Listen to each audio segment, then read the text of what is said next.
Word of the day naton is bingi or bingil. May story na isa and it's very interesting. Bingi or bingil sa pre-colonial Visayas means, when we say pre-colonial, gali atong syempo nga wala pa nag-abot ang mga Espanyol diri sa Pilipinas, no? So, bingi or bingil is the term you call a woman sa pre-colonial Visayas nga isa lang kalalaki ang ginhulid ya halin sa una hasta sa napatay sa. Isa lang kalalaki ang iyang natilawan or ginhulid ya ever. Why is this information significant? Una sa tanan, i-contextualize naton. Tandaan naton nga sa pre-colonial Visayan society, taas ang pagtulok sa mga babaye because they believe that the women connects more to the spirit world more than the men. So, taas ang panulok sa mga lolo kag lola naton sa mga babaye. In fact, ang una-una nga mga babaylan, the original babaylans are women. Women alone, hindi lalaki. So, since taas ang tulok nila sa mga babae, wala nila ginasakit ang mga babae, even if that woman commits adultery. Okay? Gindiscuss ni Alcina sa iya libro nga History of the Visayans.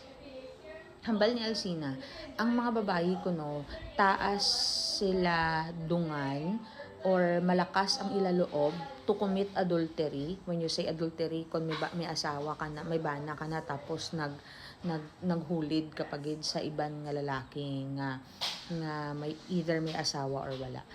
Ang mga babae kuno sa pre-colonial Visayas, malakas ang loob to commit adultery because kung madakpan gid man sila, ang ginapunish, ang ginasilutan, ang lalaki lang. Ang babae wala.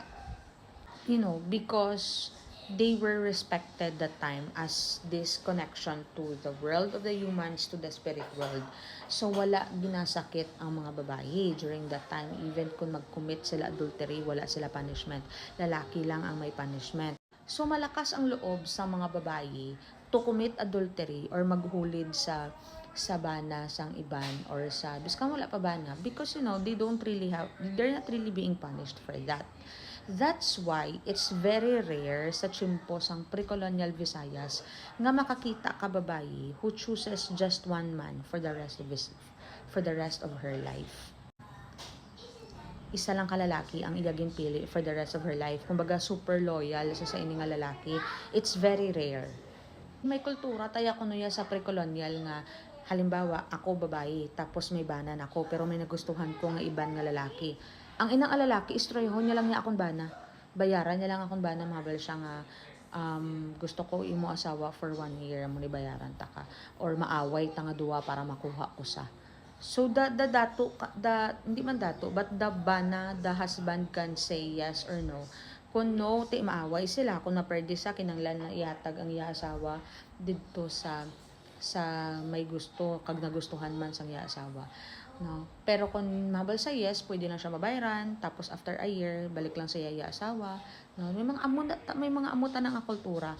Ang point is paano makuha sang isa ka lalaki ang isa ka babae nga may bana na kung gusto man sang babae nga kwaon sa hindi siya mapilit, no? Basta may consent sa babae biskan may bana na siya once gusto ang lalaki kag ang lalaki gusto man sa they can find a way to live together biskan 1 year 2 years bayaran lang tong bana tas ibalik lang sa dayon. That's why may term nga bingi or bingil because this is a story from Northern Samar. Natabo na siya kuno sa Northern Samar, sa lugar sang Lawan, may aran na ako no mag-asawa nga si Dato Karagrag, kagang iya asawa nga si Bingil or si Bingi. Si Bingi ang iyang asawa. Now, his wife is very pretty and very virtuous. Kag sikat kuno sa bilog nga mga isla ang kagwapa sang iya asawa. Now, nakalabot kuno sa Albay ang fame ni Bingi, no? Kung ano iya kagwapa, kung ano sa kabuot, very virtuous sa nakalabot siya sa Albay and it reached the ears of Dato Dumaraog, no, of Albay, and he fell in love with Bingi tungod lang sa nabatian niya. So, syempre, ang custom, pwede mo makuha ang asawa sang iban basta you're willing to fight for that or to buy access to that woman. Kag kung gusto man sang babae, as long as gusto sang babae mapangitaan niyo paagi. So si Dato Dumaraog nagkadto siya sa Lawan sa Northern Samar to get Bingi kay gusto ya pangasawon. Pangasawon si Bingi gusto ya kwaon sa iyabana kag dalon niya sa Albay kag pangasawon niya. So damo sa dala nga ship in order to fight Dato Karagrag and get Bingi as a wife. Sang nabalaan ni Dato Karagrag nga may ara nagkadto nga another Dato with so many ships ready to fight him to get his wife, imbis nga maaway sa dayon, ginsugid yan ni anay sa iya asawa nga si Bingi.